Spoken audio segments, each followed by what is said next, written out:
السلام علیکم ورحمۃ اللہ وبرکاتہ نحمده ونصلی علی رسولہ الکریم اما بعد۔ آج کا سبق سن لیجئے۔ آج کے سبق کی سرخی ہے حضور صلی اللہ علیہ وسلم کے سیرت کے متعلق پارٹ 14۔ اب حضرت حلیمہ نے شرطیں لگائیں، جو شرطیں لگاتی گئیں حضرت آمنہ جو ہے منظور کرتی گئی۔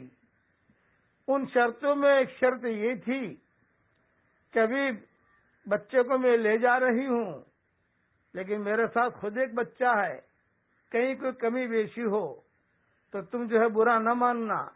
دوسرا ہے کہ مجھے کیا ملے گا۔ جب یہ جملہ کہا مجھے کیا ملے گا تو حضرت آمنہ نے اپنا گھر دکھا دیا۔ یہ کہا جو کہ میرا گھر یہ ہے اور یہ بچہ یتیم ہے۔ عبد المطلب آئے، انہوں نے کہا کہ تو فکر نہ کر، ہم جو ہے جو بھی ہوگا ہم تجھے دیں گے۔ خود عبد المطلب تو یعنی چودھری تھے، لیکن اس زمانے کے اعتبار سے کوئی اتنا زیادہ مال نہیں تھا، اونٹ وغیرہ ہوتے تھے ان کے پاس، کہیں کو تو فکر نہ کر۔ اب کتابوں میں لکھا ہے کہ حضور صلی اللہ علیہ وسلم کو حضرت حلیمہ نے اٹھایا تو حضرت حلیمہ کی گدھی تھی، کتابوں میں لکھا ہے کہ ان کی گدھی تھی، ساتھ میں یا اونٹنی تھی، کوئی بھی سواری تھی۔ یہ حضرت حلیمہ لے کر حضور صلی اللہ علیہ وسلم کو جب اونٹنی پر بیٹھی تو حضرت آمنہ نے جب دیکھا کہ میرا بچہ اب جا رہا ہے الحمدللہ، تو حضرت آمنہ بہت خوش ہوئی۔ پہلے غمی کے آنسو تھے، اب خوشی کے آنسو ہیں کہ بچہ جا رہا ہے۔ اس زمانے کا دستور تھا کہ پہلا دودھ ماں باپ کے سامنے وہ دودھ پلانے والی پلاتی تھی، تاکہ ماں باپ کو اطمینان ہو جائے کہ ہاں بچے نے دودھ پیا۔ حضرت حلیمہ اٹھنے پر بیٹھی، حضور صلی اللہ علیہ وسلم کو لیا اور حضور صلی اللہ علیہ وسلم کو اپنی چھاتی سے لگایا تاکہ دودھ پیئے، تو حضور صلی اللہ علیہ وسلم نے اپنا منہ موڑ لیا، دودھ نہیں پیا۔ اب جب دودھ نہیں پیا تو آمنہ کو اور ٹینشن شروع ہو گیا کہ ارے بچہ تو دودھ پی نہیں رہا ہے۔ بہت کوشش کی لیکن حضور جو ہے وہ دودھ نہیں پیتے تھے۔ تو کسی نے نیچے سے کہا، جو لوگ کھڑے تھے، بھئی دوسری چھاتی دو، تو دوسری چھاتی دی۔ حضور صلی اللہ علیہ وسلم نے دودھ پینا شروع کر دیا۔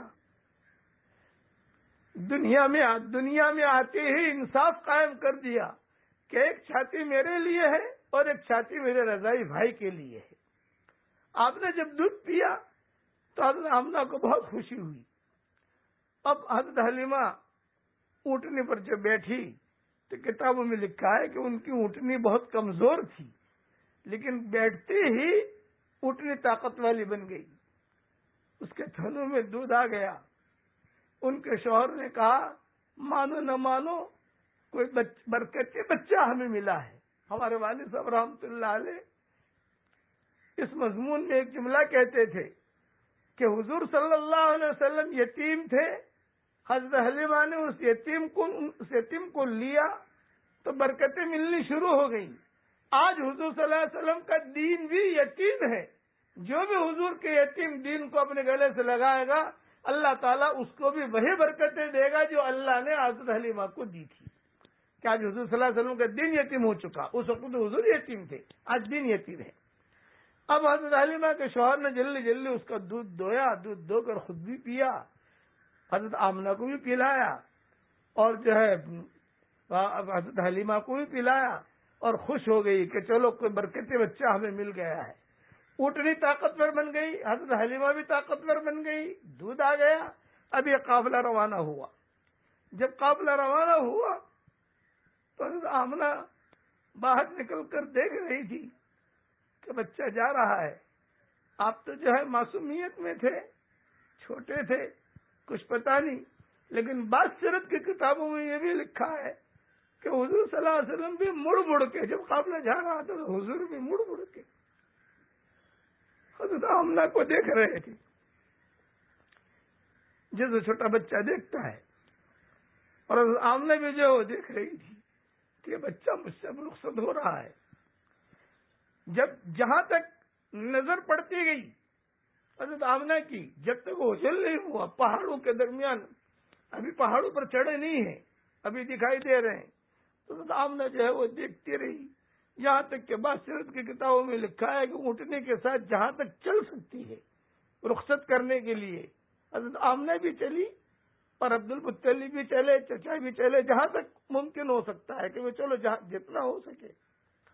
پھر باسرت کی کتابوں میں یہ لکھا ہے کہ جب آگے نہیں جا سکتے تو کہا کہ لاؤ بچہ دو، بچے کو لیا، پیار کیا، حضور صلی اللہ علیہ وسلم کو لیا اور پیار کیا، دادا نے بھی پیار کیا، چچاؤں نے بھی پیار کیا، اور بچے کو دے دیا کہ جاؤ لے کے جاؤ، اور روتے ہوئے گھر پر واپس آ گئے.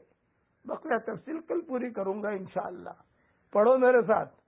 سبحان ربک رب العزت عما یصفون وسلام علی المرسلین والحمد للہ رب العالمین.